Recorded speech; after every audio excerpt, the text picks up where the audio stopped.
자, 9월 27일 HLB의 이 장중 영상인데, 이 차트를 공부하시는 분들이 계속 이 영상을 돌려보신다 하더라고요. 그래서 새벽에 조금 이 한가할 때, 장중에 한번 올려드린 영상을 다시, 재방송을 올려드리니까, 이걸 봄으로 인해서 HLB 차트를 다시 한번 공부할 수 있는 그런 시간이 됐으면 좋겠습니다. 모든 차트에 정답이 있는 건 아니지만, 그래도 추세를 이해하고, 자주 보면 차트가 또 눈에 들어오는 그런 맛도 있으니까, 꾸준히 제업하는 것도 사실은 괜찮을 것 같아서 반복적으로 계속 찾아서 돌려보기 힘드신 분들이 계시더라고요. 그래서 새벽 시간을 이용해서 올려 보내드리니까 관심 있게 보시고, 또 물론 차트가 모든 걸 말해주진 않지만 그래도 추세를 이해하는데 큰 도움이 되기도 합니다. 자, 9월 27일 시장이 1시를 지나가고 있습니다. HLB 아까 장중에 좀 떨어져서 많이 놀라셨죠?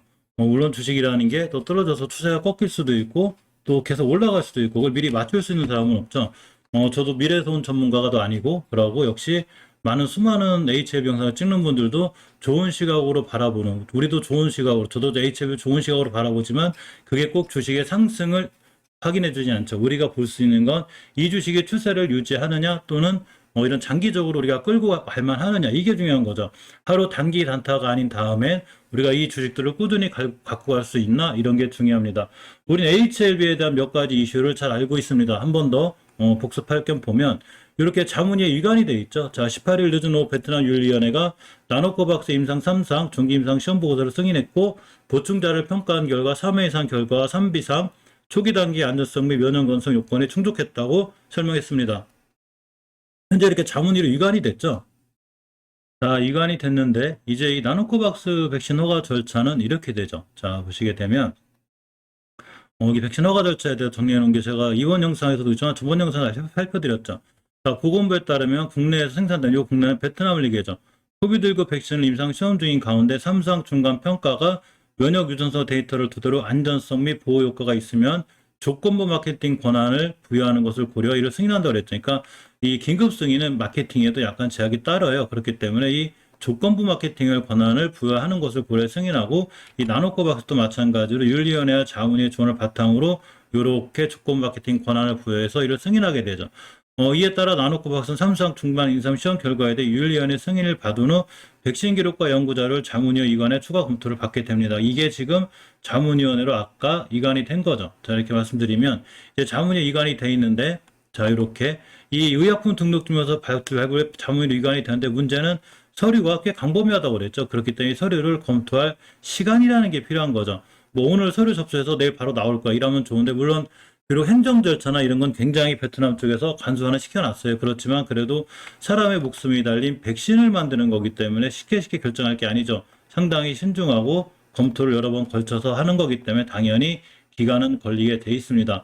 따라서 자문위원회의 승인이 나야 되는 거죠.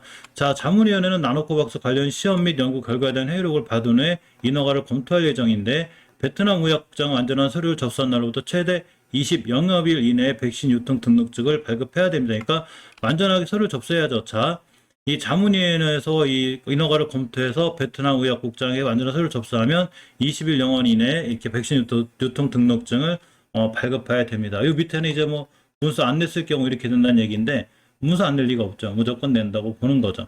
따라서 이 지금 늦어지고라는 거야. 또 백신에 대한 큰 문제라기보단 검토에 대한 시간이 오래 걸리는 거죠. 이건 물론 제 생각입니다. 제가 베트남 뭐 의학 박사들은 아니니까. 그러니까 어떤 백신에 대한 이 불신감보다는 시간이 많이 걸리는 거죠. 그만큼 서류가 적지 않다는 얘기죠.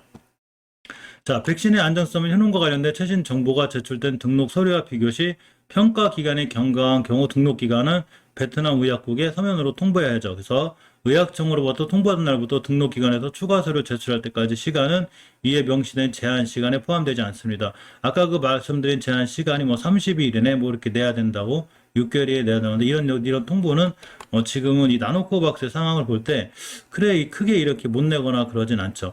자, 베트남 의약국장의 서류 완료 및 추가 접수를 받는 날부터 15일 영업 이내, 아까 20일 영업 이내죠. 그러니까 15일에서 20일 정도가 맞는 것 같아요. 그래서 만족스러운 시청이 되면 유통 등록증을 발급하기로 결정하고, 만약에 그렇지 않으면 미통과 불합격, 사유 서명 등을 자문위의 결론에 따라 서면 통보를 할 예정입니다. 그러니까 만약에 이 만족스러운 모든 서류가 다 만족스러우면 유통 등록증을 발급하기로 결정을 하고, 그게 아니면 심사 미통과 불합격, 사유 서명 등을 서면으로 통보할 예정인 거죠. 그것까지 저희들은 모르죠. 왜냐하면 지금 심사 중이니까 우리가 심사위원도 아니고 물어볼 수는 없죠. 따라서 어쨌거나 결과가 잘 나왔을 때 적격 백신의 등록증 발급 기간은 20일이고 나노코 백신 모든 요건을 충족한다면 일주일 이상 짧아질 수 있죠. 서류가 완벽하다면 20일까지 가지 않는다는 얘기죠. 15일부터 20일까지 가지 않고 일주일 안에 해결해 주겠다는 얘기입니다. 그만큼 그 베트남의 상황이 이게 지금 코로나 때문에 고통을 받는 상황이라는 거죠. 자, 이제 인도 품질 관리국으로 갔습니다. 자, 노바백스가 인도약품관리국 자료를 기반으로 이번 승인을 신청했는데 우리 이 나노젠 나노코박스도 역시 인도의 그 큰 기술사와 대형 기술사 MOU 체결을 했고 여기서 백신의 안전성이라는 모든 것을 인정받겠다고 그랬죠. 왜 그러냐면 지금 WHO에 신청하기 위해서는 반드시 어느 한 나라의 어떤 기관에 이런 서류를 심사를 통과하는 이런 기본적인 이 기술을 통과하는 이런 의뢰가 필요한데 이게 인도를 통해서 노바백스가 했기 때문에 나노젠이나 나노코박스도 역시 인도를 통해서 이렇게 WHO에 심사를 등록할 확률이 있습니다. 그렇기 때문에 제가 인도로 갔다고 한번 영상 찍어서 말씀드렸죠. 자, 이렇게까지가 지금 나노젠 나노코박스가 지금 흘러오는 길인데 일단 우리는 이 항상 중요하게 생각해야 될 게 제가 말씀드렸죠.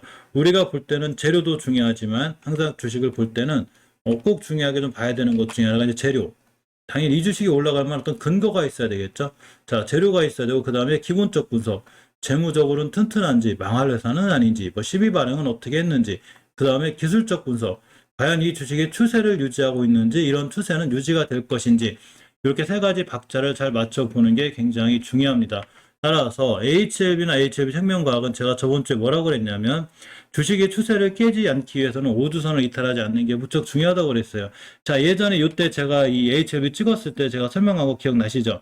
이때 5주선 돌파 안착 못했을 때 제가 완벽하게 5주선 돌파 안착하고 나갈 때가 상승 추세입니다. 이때 딱 돌파했죠. 박스권 돌파이고 지금도 마찬가지로 HLB가 저번 주에 5선 이탈했다는 얘기는 우리가 HLB가 지금부터는 어느 정도 약간 조정권에 들어올 수 있다는 얘기예요. 즉 주식이라는 게 주고장창 계속 쭉 상승해 주면 좋지만 밑에서 벌써 100%가 올라왔기 때문에 이렇게 100%가 올라왔기 때문에 당연히 밀렸다 조정받고 밀렸다 조정받는 자 일봉에서 보면 주봉은 추세의 전환과 턴을 얘기해 준다고 그랬죠. 일봉에서 어느 정도 박스권이 하나가 형성이 될 수 있는 확률이 있다고 그랬는데 아직 그 저점을 잡지는 못했어요. 자 오늘이 저점이 얼마냐면 55,900원이죠. 이 자리가 저점이 될지 안 될지 우린 모르죠. 이렇게 박스권이 멈춰주는 시기가 있는데 그 박스권이 바로 이 단기적으로 하단이 하향이 멈춰주는 이런 상황이 됩니다. 장기적인 추세는 월봉에서는 예전에 매울 때 다 빠이빠이 시켜놨다 그랬죠, 이 친구. 이 밑으로만 깨지지 않으면 추세는 잘 유지가 되는 거예요. 즉 장기적 추세가 유지가 된다는 얘기죠. 단지 주봉에서 5주선 이탈함으로 인해서 우리가 조정이 들어올 수 있구나 이렇게 생각해야죠. 밑에서 큰 돈 올라왔다면 당연히 이때쯤 50% 차익 실현 나머지는 뭐 들고 가고 또 분할 매수하는 이런 개인만의 전략도 필요하고 또는 어떤 분들은 100% 먹고 나오셨을 테고 모든 투자의 판단은 본인한테 있죠. 내가 어떻게 이 포지션을 구할 것인가. 나는 HLB를 꾸준히 모아갈 거야. 그러면 당연히 한 달 한 달 크게 하루하루에 민감하게 반응하지 말고 나눠진 나노코박스를 믿고서 꾸준히 매입하는 것도 괜찮죠. 평단가는 어차피 떨어져 낮아질 테니까 그렇게 매수하시는 게 제일 좋습니다.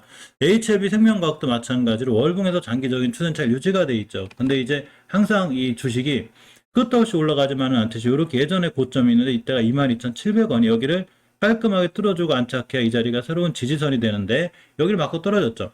여기를 맞고 떨어졌다고 나눠진 나노코박스가 뭐 어떻게 되는 거냐 뭐 안 되는 거냐 이런 모르죠. 우리는 미리 알 수 있는 방법은 없죠. 근데 HLB가 G3BNT도 인수하고 제가 SK바이오사이언스가 쭉 연결고리 하나 만들어놨죠.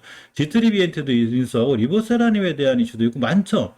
근데 HLB 생명과학이 저번 고점을 뚫으려고 시도했다는 것 자체가 굉장히 좋은 거죠. 물론 뚫고 안착하면 22,700원은 새로운 지지선이 돼요. 더 올라갈 수 있다는 얘기죠.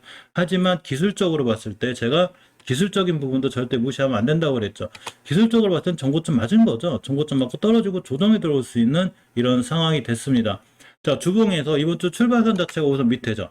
제가 5선 깨지 않는 게 중요한데 깼기 때문에 역시나 박스권, 조정권에 있을 수 있죠. 자, 일봉에서 보시면 이렇게 오늘 새로운 저점을 하나 또 다시 그려놨기 때문에 어디가 저점인지는 몰라도 이 가격대를 기준으로 왔다 갔다 할 수 있는 확률이 있습니다. 이거는 추세에 관해서 얘기하는 건데 추세는 일봉에서 잡지 않고 장기적인 추세는 월봉, 주봉에서는 중기적으로 봤을 때 5주선 밑에 있다는 얘기가 물론 오늘이 월요일이기 때문에 화수목금 사거래나 다시 5선이 꼬리 달고 쫙 올려놓으면 추세는 유지가 되지만 5선 돌파해놓지 못하면 이렇게 박스권에 있을 수 있는 확률이 있어요. 그러면 본인의 포지션을 어느 정도 나는 이렇게 대응할 거라는 마음가짐이 필요해 보입니다. HLB 제약이나 넥스사이언스, 특히 넥스사이언스는 직접적인 지분 있는 친구죠. 이 친구 보면 월봉에서 역시 추세는 잘 살아있는데 예전 고점에 대한 부담감이 있는 거죠. 많은 주식하시는 전문가들이 항상 얘기하죠. 전고점에 대한 부담감 이런 건 있습니다. 자, 주봉에서 예전에 이 가격대를 다 빠이빠이 시켜놨어요. 이렇게 보시면 중요한 자리 여기까지 아직 오지도 않고 있지만 일단 5선 위에서는 오고 있죠. 아직도. 그러니까 크게 위험한 상황은 아니고 물론 플러스로 보면 밀리긴 했지만 일봉에서 보면 21선 이 생명선을 잘 지켜주고 있죠. 이렇게 큰 박스권이 이 자리 트라운이 크게 무너질 수는 있는데 아직은 그래도 견고하게 유지가 돼 있는 편입니다. G3BNT는 당연히 제가 저번에 말씀드렸죠. 월봉에서 최초의 목표가가 이 노란선이 20개월선 근처가 될 확률이 굉장히 높다고 그랬는데 맞고 딱 떨어졌죠. 두 자리가 강력한 저항선이 되기 때문에 그래요. 주봉에서는 5선 위에 있고 일봉에서는 여기 5일선과 11선 사이 여기 있죠. 자, 이때 대량 거래가 터져서 꼬리가 달렸기 때문에 저점이 15,400원 여기가 굉장히 중요하고 깨면 요 갭을 메꾸러 올 수가 있어요. 그러면 크게 떨어지겠죠. 당연히 요거 깨지 않는 선상에서 대응하는 게 맞고 제가 저번에 말씀드렸듯이 1차적인 목표가인 월봉에서 20개월선을 찍었기 때문에 이 친구를 한 달 정도 조정 들어와서 다시 5개월선까지 올 수 있어요. 여기서 매수 그럼 다시 여기까지 수익을 낼 수 있는 그런 상황이 됩니다. HLB 파워는 어차피 제가 2,000원부터 요렇게 2,000원 중후반까지 박스권에 있다고 그랬죠. 그러니까 여기서 여기까지 왔다 갔다 하는 거기 때문에 크게 걱정하기보다는 항상 2,000원 초반 매수, 중반 매도, 초반 매도, 중반 매도 이렇게 하는 게 가장 좋은 방법 같습니다.